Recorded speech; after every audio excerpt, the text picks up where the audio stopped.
Você está bem? Que bom, graças a Deus. Obrigado, Ju. Deus é bom. Aleluia. Eu quero compartilhar algo da parte do Senhor com você essa noite, que eu tenho convicção que pode e vai afetar a sua vida. Você crê comigo? Amém.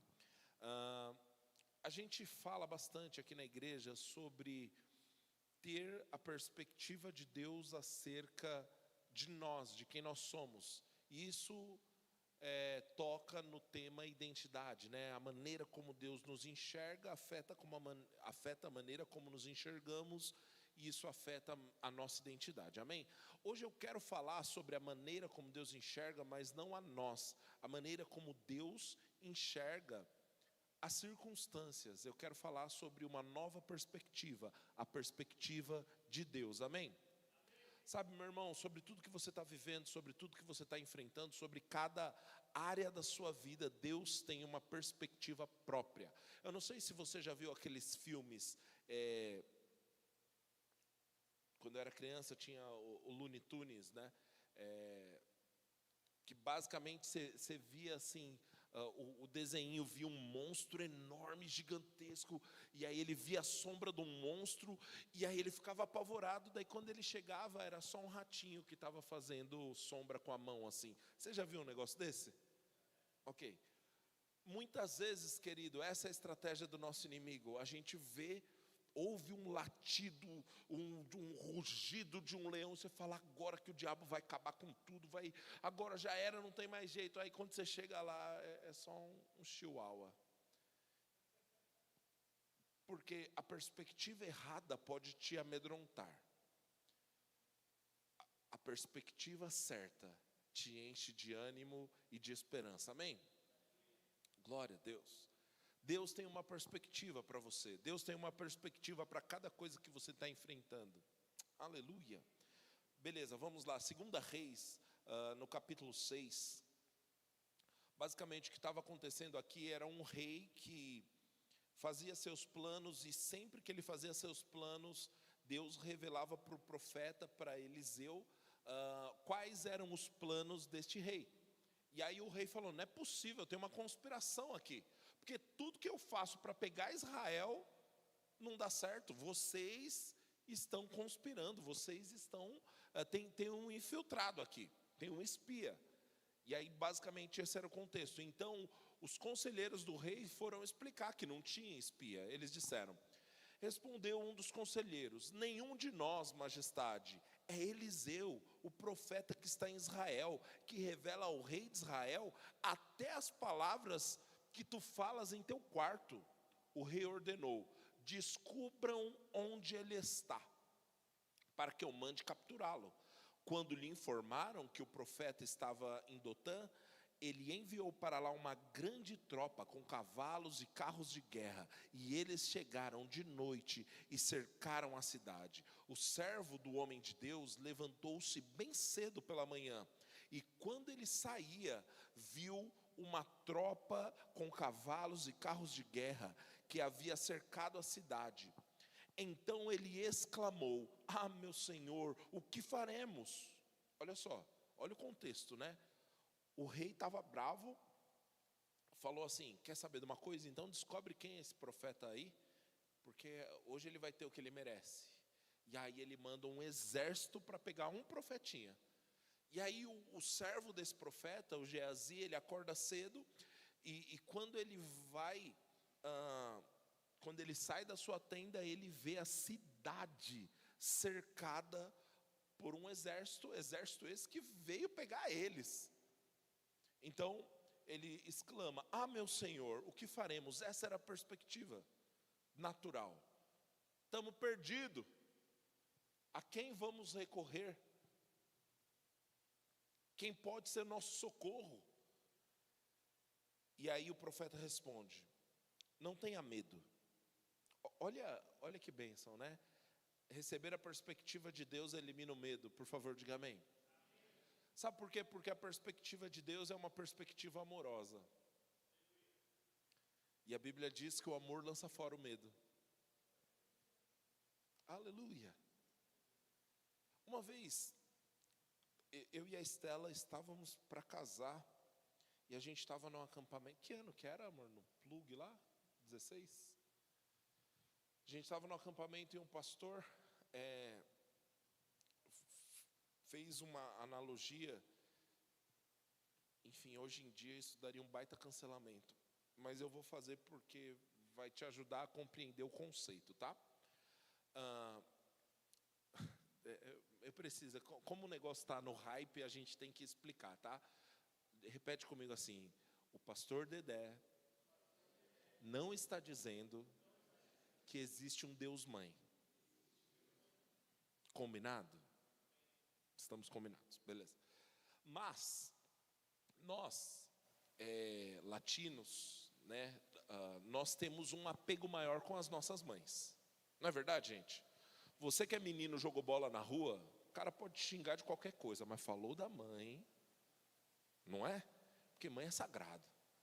Agora, na cultura ocidental, na cultura oriental, onde foi escrito o texto sagrado, os judeus, eles têm um apego maior com a figura paterna, ok? Então, por isso que o judeu olha para Deus como pai de uma maneira diferente até do que nós olhamos, porque é natural da nossa cultura um apego maior com a mãe, tudo bem? Tudo bem, gente? Imagina que você vai pedir algo para Deus, você tem um pedido para fazer para Deus, e aí você faz aquele pedido, você fala: rapaz, isso aqui é tão grande, isso aqui é tão distante, isso aqui é tão longe, mas Deus, se puder, ajuda aí. E aí imagina que você tem uma revelação de Deus, você vê esse teto abrindo, e aí você vai se aproximando assim e vê o céu, e as nuvens vão se abrindo, e de repente você está vendo o trono do Senhor, e você vê a parte de baixo do trono, e vai subindo a câmera, e você vai enxergando, e quando você vê o rosto de Deus, é tua mãe.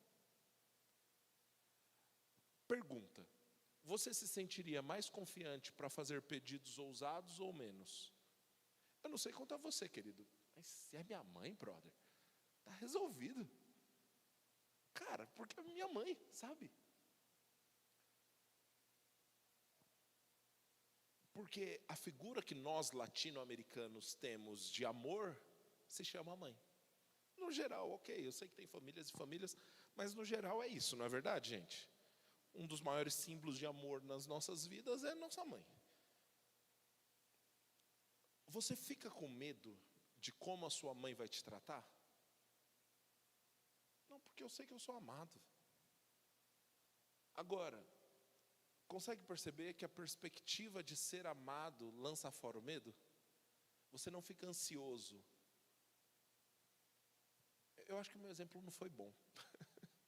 Você conseguiu entender o que eu quis dizer? Tá bom, o irmão entendeu mais ou menos. Vou tentar explicar de novo. Imagina que você comete uma infração. Eu amo sinceridade, gente. Imagina, mas não exagera, tá? Imagina que você comete uma infração e quem vai te julgar é um juiz, mas esse juiz é tua mãe. Rapaz, minha mãe vai me favorecer. Simples assim. Então a perspectiva de quem é o Senhor, de quem tem o domínio da situação, ser alguém que me ama, tira o medo, tira a ansiedade, tira a preocupação do meu coração, porque eu sei que aquele que resolve as coisas me ama. Amém? O profeta diz: Senhor, primeiro ele diz para o menino: não tenha medo, aqueles que estão conosco são mais numerosos que eles. Aí o Geazi, servo do profeta, nesse momento pensou, ficou doido, porque assim, estou eu e o profeta, tem um exército, como que nós estamos em maior número? Então Eliseu orou: Senhor, abre os olhos dele para que veja. Querido, talvez essa seja a oração que você precisa fazer acerca de algumas circunstâncias da sua vida. Senhor, abre os meus olhos para ver. E aí Deus vai te emprestar por um momento a perspectiva dele. Amém? Tem muitos muros que parecem intransponíveis, situações que parecem insuperáveis, questões que parecem causa de vida ou morte, mas quando Deus te mostra a perspectiva dele, você vê que é muito mais simples do que parece. Amém? Então o Senhor abriu os olhos do rapaz, que olhou e viu as colinas cheias de cavalos e carros de fogo ao redor de Eliseu.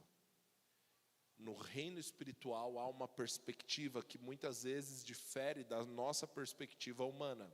Amém? Deus tem uma visão sobre as circunstâncias que você está enfrentando.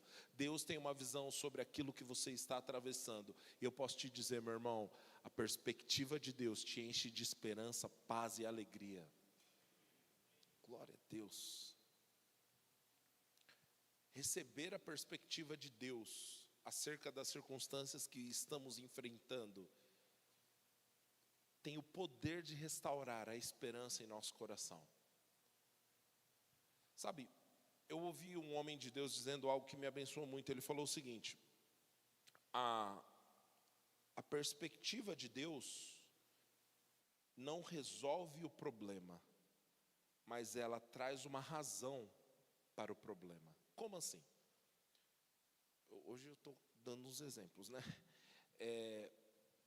Pessoa que vai, sei lá, deixa eu pensar, fazer, quantos aqui sabem o que é quiropraxia? Aquele negócio maravilhoso que você vê os vídeos que as pessoas estralam assim, e você fica com inveja, você fala, nossa, eu estou precisando disso. É isso. Só que parece que, vou deitar numa maca, o nego vai me estralar todo. Que loucura é essa? Mas o fim é proveitoso. Amém? Então, a pessoa pode pensar num primeiro momento, por que eu vou me submeter a esse negócio? Por que eu vou me submeter a um negócio que é desconfortável ali à primeira vista? Porque o fim é proveitoso. Então, ter a visão do fim proveitoso te dá paz para aguentar o processo. Amém? A perspectiva de Deus, às vezes, ela não vai acelerar o processo, mas ela vai te dar o porquê você está enfrentando aquele processo. Tudo bem? Você está recebendo algo bom essa noite, querida? Filipenses 1, versículo 12, diz assim: quero que saiba, irmãos, que aquilo que me aconteceu tem, ao contrário, servido para o progresso do Evangelho. Então, qual o contexto aqui? O apóstolo Paulo estava preso no cárcere inferior de um castelo romano, e aí todo mundo estava olhando para aquilo como uma baita injustiça. E agora o apóstolo Paulo escreve uma carta para a igreja de Filipos e ele explica a perspectiva do céu acerca daquilo que todo mundo chamava de injustiça. Então ele diz, tem servido para o progresso do evangelho. Como resultado, tornou-se evidente à guarda do palácio e a todos os demais que estão em prisão por causa de Cristo.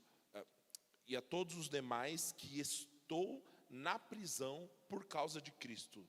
E os irmãos, em sua maioria, motivados no Senhor pela minha prisão, estão anunciando com maior determinação e destemor. Olha que coisa maravilhosa. Todo mundo estava enxergando a situação de Paulo como uma baita injustiça. Por que prenderam o homem de Deus? Por que o homem de Deus está preso? Por que ele está enfrentando isso? E o apóstolo Paulo, ele traz a perspectiva do céu. Ele, olha, eu quero que vocês saibam o resultado disso aqui. A guarda do palácio está ouvindo falar de Jesus. A guarda do palácio tem reconhecido que eu estou preso por causa de Cristo. E a igreja de Cristo está anunciando o evangelho ainda com mais ousadia e destemor. Você receber a perspectiva de Deus muda as coisas. Aleluia. Sabe, querido, Deus tem uma perspectiva, Deus tem um ponto de vista para compartilhar com você essa noite. Eu estou trazendo aqui os textos bíblicos, mas eu sei, meu irmão, que é necessário uma manifestação do Senhor para que recebamos a perspectiva dele, amém? Glória a Deus, glória a Deus. Deus, ele quer compartilhar com você a forma como ele vê o que você está enfrentando. Às vezes a gente erra por ser natural demais para criar, somos rápidos demais para criar as nossas próprias estratégias e dar as nossas próprias desculpas do porquê estamos vivendo o que estamos vivendo. Querido, eu quero te fazer um convite essa noite. Pergunta para Deus qual é a maneira que Ele enxerga o que você está enfrentando. Qual é a maneira que Ele enxerga o processo que você está enfrentando. Qual é a maneira de Deus olhar para aquilo que você tem passado, meu irmão. A perspectiva de Deus te dá a capacidade de descansar e avançar no processo. A perspectiva de Deus nem sempre é lógica. Está respirando? Boa, de vez em quando é importante. A perspectiva de Deus nem sempre é lógica. Tem um texto lá em Atos, no capítulo 21, quando o profeta Ágabo, ele fala acerca de Paulo, e ele fala o seguinte, olha, ele tira o cinto de Paulo, prende as próprias mãos e fala o seguinte, é isso que acontecerá com o dono desse cinto. O que ele estava falando? Paulo vai ser preso. Qual é a perspectiva natural? Qual é a lógica? Paulo, se quando você subir para Jerusalém vão te prender, então não vá para Jerusalém. E aí o texto diz que as pessoas passaram a insistir com Paulo, não suba para Jerusalém. Vai fazer o que lá? Aí Paulo vira e dá uma bronca em todo mundo. Por que vocês estão chorando e querendo me persuadir a não cumprir o projeto de Deus? Eu sei que eu vou para Jerusalém, eu sei que eu vou ser preso e eu sei mais, eu vou ser morto lá por amor de Cristo, mas é para lá que eu preciso ir. A perspectiva de Deus nem sempre se explica de uma maneira lógica.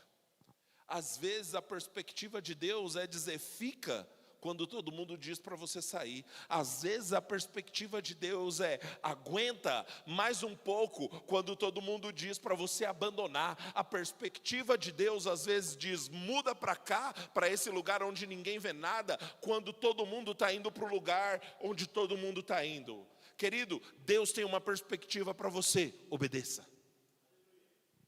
A Bíblia conta a história que Abraão e Ló era sobrinho de Abraão e não dava mais para os dois andarem juntos. Basicamente o que acontece? Abraão fala, Ló, escolhe um lado e eu vou para o outro. E Ló, muito esperto, escolheu o lado mais bonito. O melhor lado naturalmente. E ele foi. Abraão escolheu o outro lado. E Abraão prosperou muito mais que Ló. Porque embora não seja lógico, a perspectiva de Deus te coloca no lugar certo, na hora certa, para fazer a coisa certa. Posso contar meu testemunho? Posso, né? Agosto de 2017, casei em setembro de 17. Agosto de 17, Deus fala comigo que eu ia congregar na igreja Verbo da Vida de Vila Matilde. Contexto, eu tinha entregado um departamento de adolescentes que estava indo muito bem, reconhecido pelo ministério e tudo mais, glória a Deus. E eu não entreguei com um escândalo, eu não fui expulso, eu não fui tirado, eu não fui demitido do cargo de líder. Não, eu entreguei com honra, foi bom assim. E aí, nesse momento, o supervisor do ministério se torna pastor da igreja que eu congregava. Ó. Falei, cara, eu tenho um chamado, eu tenho uma vocação ministerial. Eu sei que Deus vai me levantar para ser pastor. Então está tudo dando certo. Eu acabei de entregar um departamento que estava super dando certo. O supervisor do ministério se torna meu pastor agora. E é o cara que é famoso por levantar todo mundo para o ministério. Meu Deus, estou no lugar certo na hora certa. Que bênção. E ainda o pastor Amauri, que é o supervisor, ele falou assim, André, se você ficar por aqui, você vai me ajudar, a gente vai fazer algumas viagens para me ajudar na supervisão. Olha que coisa maravilhosa. E aí nesse contexto Deus fala, então sai daí, vai para Vila Matilde. Oh, Deus. tanto tempo para o Senhor me mandar para outra igreja, tinha que ser logo agora, sabe, com todas as coisas alinhando assim, perfeito. E aí Deus fala, então vai para outra igreja. Misericórdia. Mas querido, graças a Deus eu obedeci. Porque o tempo de Deus não precisa da ajuda das probabilidades. Isso é mais profundo do que eu consigo explicar. Deus não precisa das probabilidades jogando ao seu favor. Você lembra da história de Gideão? Lógico que lembra, né? Eu falo culto sim, culto também, né? Da história de Gideão. Mas a história era basicamente isso. Um cara com um exército de 30 mil pessoas indo enfrentar mais de 100 mil pessoas. Mais de 100 mil pessoas. Aí no meio do contexto ali Deus fala, ô Gideão, tem muita gente, manda voltar 20 mil. Vixe, Senhor, agora são 10 mil contra mais de 100 mil. Tá bom, Senhor. Aí Deus fala, ô Gideão, ainda tem muita gente. Fica só 300. 300 gato pingado para enfrentar um exército poderoso de mais de 100 mil pessoas. Deus não precisa das probabilidades jogando ao seu favor. Gideão obedece e dá tudo certo, graças a Deus. O que acontece no meu contexto, no meu testemunho? Eu chego em agosto em Vila Matilde, meu primeiro culto, já tem uma palavra profética da parte de Deus, maravilhosa, glória a Deus. Do meu casamento até janeiro, todo ministro que pisava naquela igreja tinha uma profecia para mim. Era um negócio impressionante. E amém. E eu estava lá. Eu não fui como uma escada ministerial. Eu não fui, não. Cheguei aqui porque agora aqui Deus vai me levantar para o ministério. Porque se fosse assim, eu tinha ficado em Guarulhos, que era bem melhor. Estava tudo mais provável. E aí, assim, eu chego numa igreja e eu só estava lá, congregando, indo nos cultos, orando. E eu lembro que a única coisa que eu me voluntariei para servir na época é que estava tendo uma reforma no departamento infantil. Eu falei, bom, eu acho que ajudar a carregar lata de concreto eu posso. E era a única coisa que eu servia.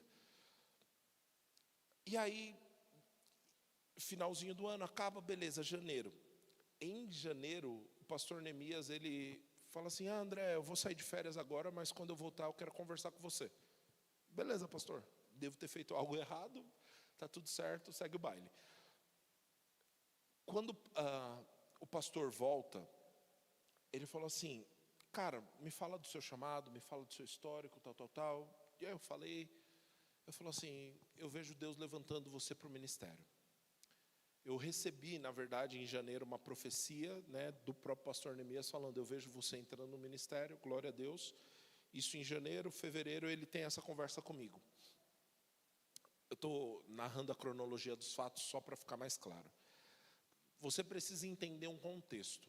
Sabe esse treinamento aqui que os irmãos entraram agora, que é o treinamento na igreja local?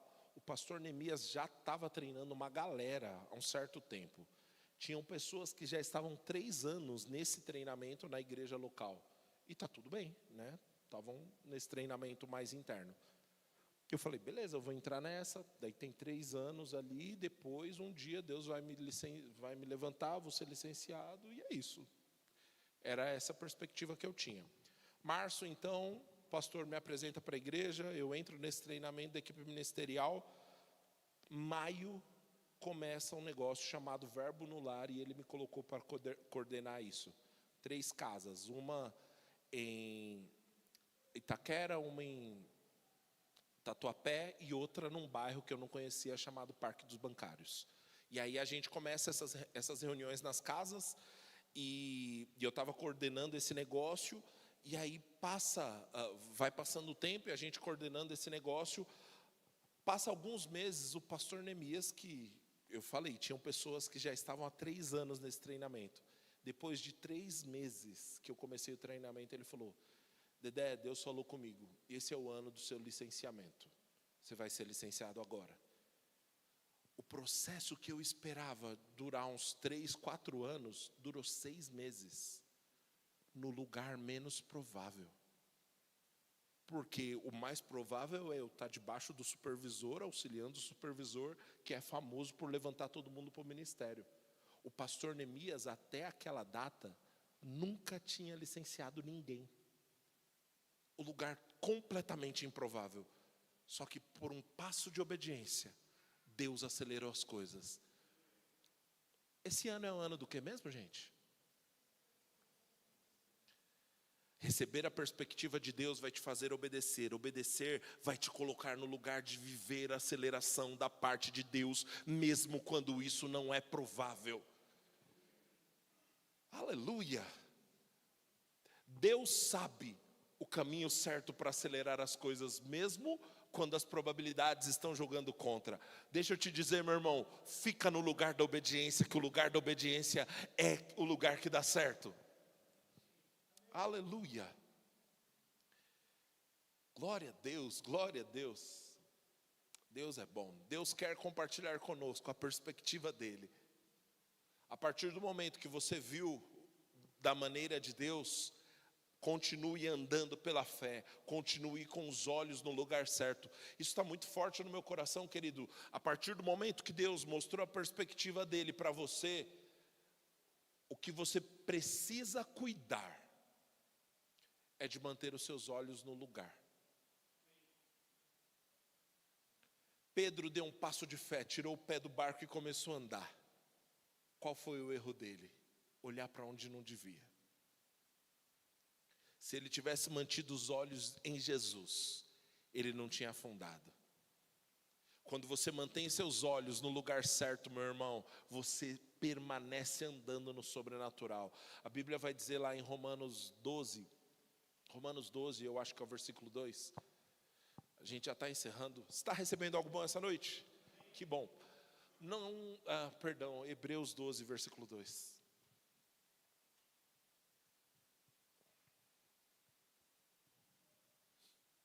Glória a Deus. Hebreus 12, versículo 2.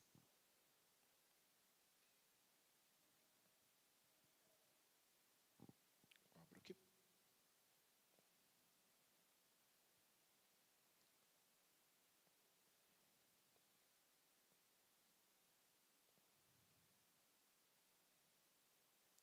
Beleza. Tendo os olhos fitos em Jesus, o autor e consumador da nossa fé. Ele, pela alegria que lhe fora proposta, suportou a cruz, desprezando a vergonha, e assentou-se à direita do trono de Deus. O texto já começa, tendo os olhos fitos em Jesus, mas se você olhar o versículo anterior, ele fala sobre correr com perseverança. Só dá para correr com perseverança olhando para o lugar certo.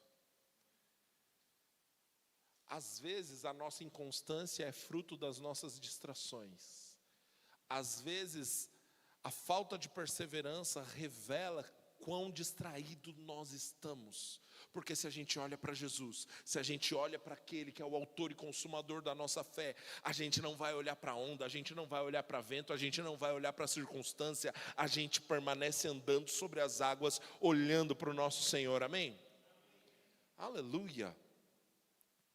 Querido, já tirou o pé do barco? Agora permanece olhando para Ele. Olhar para Ele te faz avançar de forma constante. Mesmo quando a insegurança bater. E olha que coisa maravilhosa, porque o autor de Hebreus, ele coloca, logo na sequência, Jesus, o autor e consumador da nossa fé, ele coloca Jesus como o exemplo maior disso. Porque diz, ele, pela alegria que lhe estava proposta, suportou a cruz. E querido, a cruz não era uma brincadeira de criança não. Era punk, meu irmão. Só que Jesus suportou isso por quê? Porque ele via a alegria que lhe estava proposta. Ele mantinha diante dos seus olhos a alegria que lhe estava proposta. É isso que você deve fazer, meu irmão. Pega a promessa de Deus, deixa ela diante dos seus olhos, olha para Jesus e continua caminhando. Mas agora está batendo vento, mas agora tem circunstância, agora tem problema, agora está dando medo, mas você já tirou o pé do barco, continua caminhando. Oh, aleluia! Em Deus nós temos a segurança. Aleluia. Glória a Deus. Aleluia. Eu estou feliz, querida. Feche seus olhos. Senhor, nós pedimos, Espírito Santo, a sua intervenção. Como o apóstolo Paulo orou pela igreja de Éfeso, que os olhos deles fossem iluminados. Senhor, nós te pedimos agora que os nossos olhos, que os olhos do nosso coração sejam iluminados e que recebamos a perspectiva do céu sobre aquilo que nós estamos enfrentando, sobre aquilo que nós estamos vivendo. Pai, que recebamos a perspectiva do Senhor sobre qualquer circunstância. Que recebamos a perspectiva de quem está conosco. O Senhor que disse: nunca te deixarei, jamais te abandonarei. Em nome de Jesus, nós recebemos, Senhor, a sua perspectiva. Em nome de Jesus. Aleluia. Sabe, subiu algumas coisas no meu coração. Eu lembro de alguns personagens bíblicos que tiveram a sua perspectiva transformada pelo Senhor e aprenderam a enxergar como o Senhor enxerga. Um deles foi Davi. Diante do gigante, o gigante fez questão de mostrar quão pequeno Davi era. E Davi tinha a perspectiva certa. Ele falou: sou pequeno, mas eu tenho aliança. Você não. Essa é a perspectiva de Deus. Aleluia.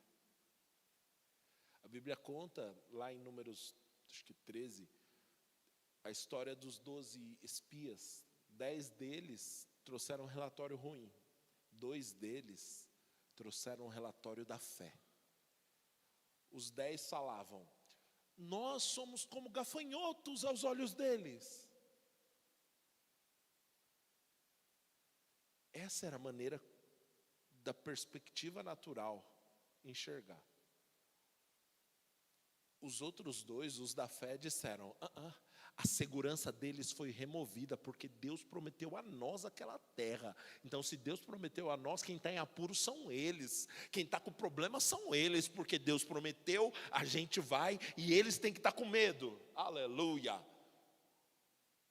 A perspectiva do céu, querido. Glória a Deus. Deixa eu te dizer uma coisa. Às vezes a perspectiva do céu não será um anestésico, mas ela vai te manter de pé enquanto você enfrenta o que enfrenta. Continua doendo, sim, mas continua, porque você sabe onde vai dar esse negócio. Aleluia.